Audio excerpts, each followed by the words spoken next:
As round 5 of Red Bull Global Rallycross hits the dirt track in Charlotte, North Carolina, everything has changed.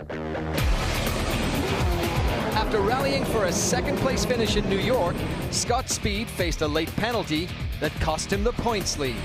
It turns out in the red flag, we pulled our car here where we're standing under the tent, and in the rules, you're supposed to keep it outside of the tent. And we ended up losing all of our points because of that. During a red, we allow them to change a cracked rim or something on a tire. We allow them to change some bodywork if they need to put the car back together. But in this case, they plugged the computer into the engine and they were making some changes on the engine. And that's not on the list of things that they're allowed to do. That moved Nelson Piquet Jr. onto the top of the standings.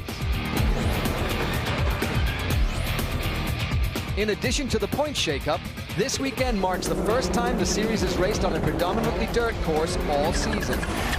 It's really exciting to get back onto the dirt and use that skill set that I've had for all of these years. It's so soft. Some places are dusty, some places are clumps of mud.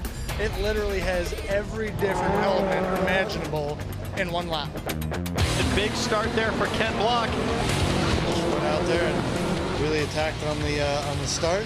Ended up getting the whole shot, and then was able just to maintain that lead all the way to the finish. So really stoked about that. Going into a final, I'm in pole position in that final. So set myself up to win. Now I just gotta go out and do it, hopefully.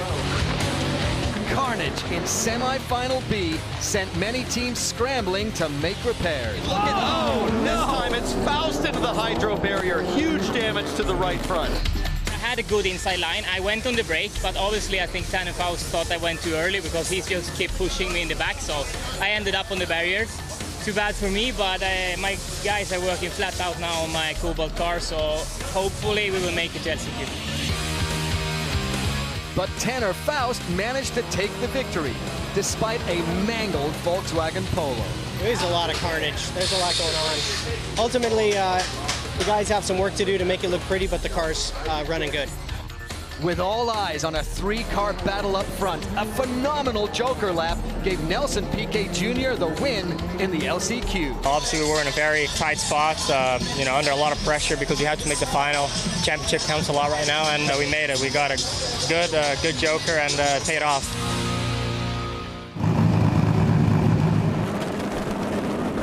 The lights are green. We are racing in Charlotte, our supercar final. Oh, Deegan gets in the back of Arpin, and we see Johnny Weeman up the inside, and there's contact in the water barrier further back. Piquet, the points leader there, into that first corner. He is parked in the hydro barriers. And there you go. The red flag is out. Let's see the replay. Too many cars, too little space. Block hoping for the same start he got last time. Looks like a great start for everybody on the grid, all side by side in the same order. Steve Arpin gets wide, Ken Block off to a clean start, but Tanner Faust has a run, gets clipped by Deegan. Look at this battle for second place. Sverre Isaacson, Johnny Weeman, and Scott Speed. Meanwhile, Ken Block, clean air. He is having just the greatest day here in Charlotte.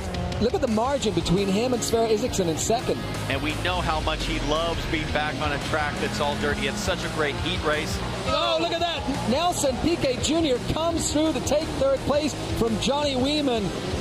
Nelson Piquet left the Joker for late. He did the same thing in the heat race brilliantly and just nailed it again. And then look at this up front, Ken Block, a clean windshield, no dust to deal with. And this is the kind of run that we've expected out of Ken Block, and I'm sure he's thrilled with the pace of his car. Ken Block jumps back into the dirt track. He has one more corner left to negotiate. He goes wide. It doesn't matter. Ken Block wins in Charlotte. My team put together an absolutely fantastic setup for me on my Ford Fiesta, and I just went out and drove my heart out. I just absolutely loved it. We have fought so long time for these things, and to bring this Subaru on the podium is really, I'm really impressed. Second place for us is a victory. Red Bull Global Rallycross next heads to sunny Florida and the Daytona International Speedway. Be sure to join us for round number 6.